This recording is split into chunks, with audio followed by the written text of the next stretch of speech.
Okay, I'm on the phone today, and I'm doing what we all love to do, being placed on hold while I'm trying to call to get some service, in this case from my medical health care provider. I'm trying to get myself a new CPAP machine. For those of you who don't know what a CPAP machine is, if I can take a minute and explain it, I'll try to. I have sleep apnea, which is an obstruction of the airway, and at night, not only would I snore incredibly loud, but Lena would have to wake me up and say, hey, you're stopping breathing for 10 seconds at a time. And I don't think that's good, I'm worried you're going to not wake up from one of these breathing cessations. So anyway, I went to the doctor, got what they call a sleep study done. And the sleep study is very interesting. You go like you're checking into a hotel, and they put these masks and sensing units all over your body. It's like an EKG except of your brain. And they put you to sleep, or you go to sleep naturally, and then you get all these tests done while you're sleeping. And in the morning, I was told that yes, I do have sleep apnea. And yes, I'm going to need a CPAP machine in order to breathe normally while I'm sleeping. And what it is, it's a device about the size of a great big encyclopedia type book. It's like 6 by 10 inches long and wide and about 5 inches deep. And it weighs about, I'd say, nearly 5 pounds. And it's got 2 units. One is the motor unit that provides the air, sort of like a little air compressor. And then there's the humidifier, which provides humidified air so you don't dry yourself out. And a bag you carry it in, and a hose that's about 6 feet long that hooks up to a mask you put on at night.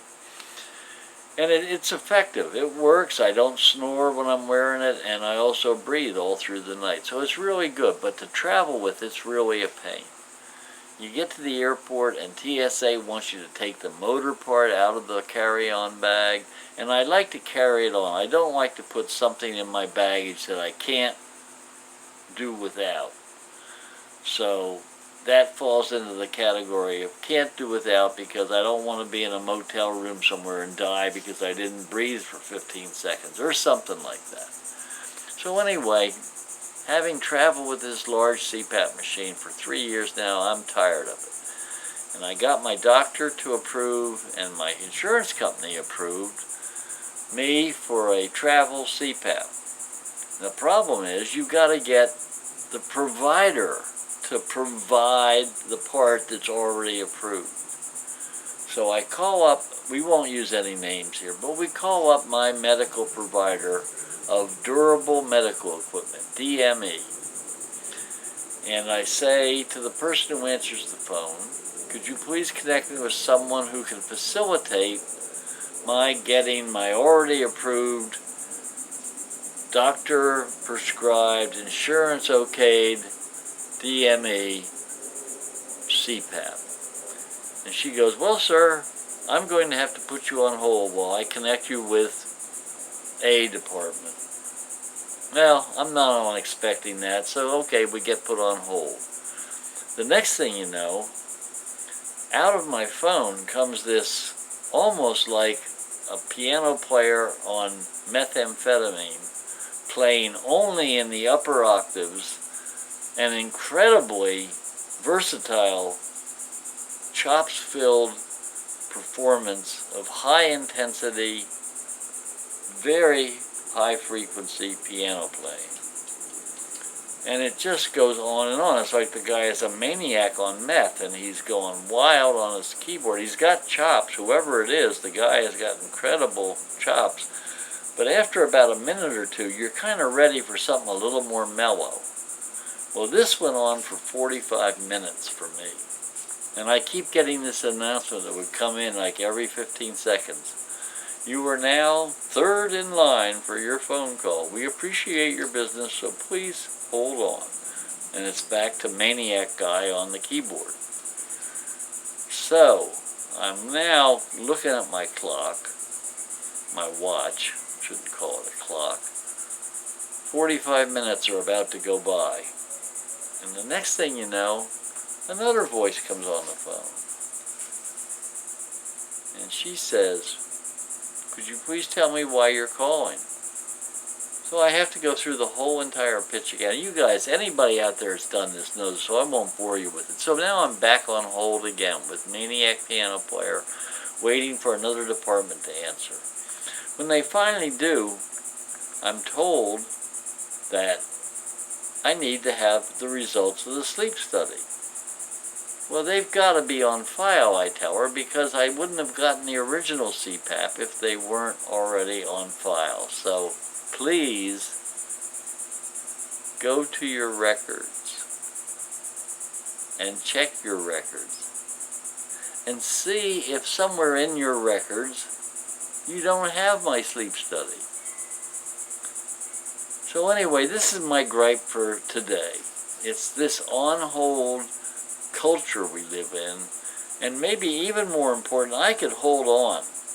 That's an important phone call. I can be put on hold, but don't bombard me with this maniac turned loose on a Steinway and exercising all his demons through his fingers.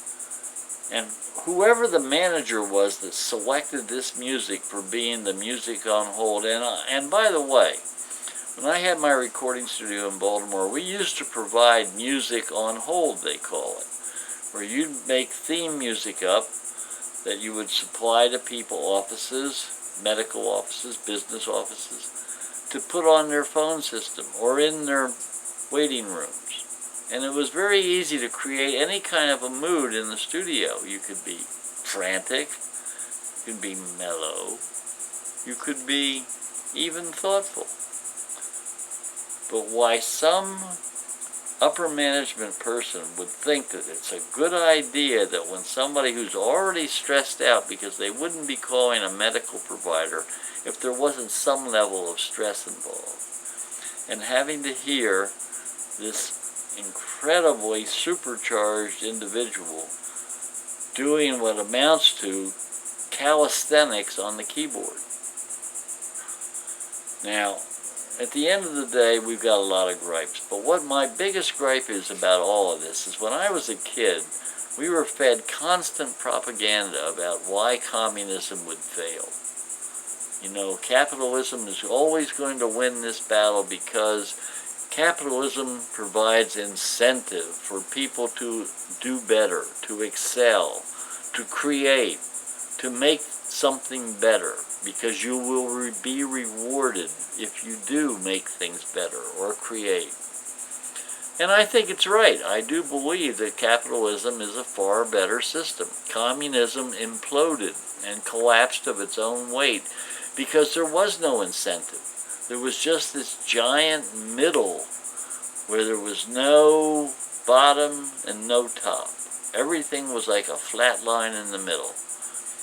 And as a result, there was no, or not enough innovation, and certainly no motivation to provide better service. And we all watched the bread lines, and what for me, the imagery coming from Russia was a very unhappy population. They all had long looks on their faces and kind of trudging along in this line, this imaginary line. I don't know where it was going, but I was very much sold the bill of goods that communism was bad, and it was. It failed. We all know that now. But I see this American capitalism in the 21st century resorting to these same tactics where they're outsourcing their labor for cheaper labor. They're reducing the number of workers by using automated systems like these phone systems. Automated punch 1 for this, punch 2 for that, punch 3 for this. And all you do is you end up being on hold until punch 3 answers, and then punch 3 has to send you over to punch 1 again. And it just seems to me like what kind of a manager would put his most important person in the world to a manager is his customer.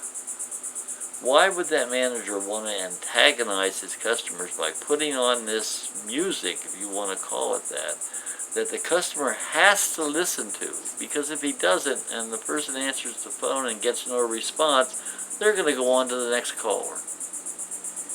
And it just seems to me like in this type of environment, there is no motivation to excel.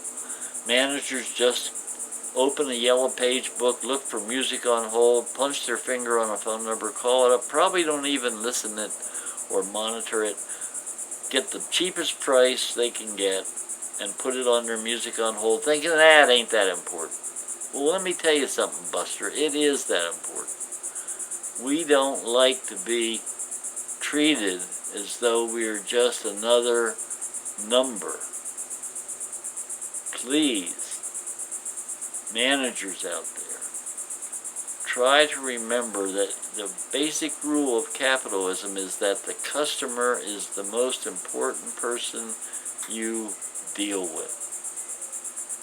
I'm not saying that you have to go out of your way, but just do your way. Do what your job is, which is to provide good quality service to your customers. Thank you.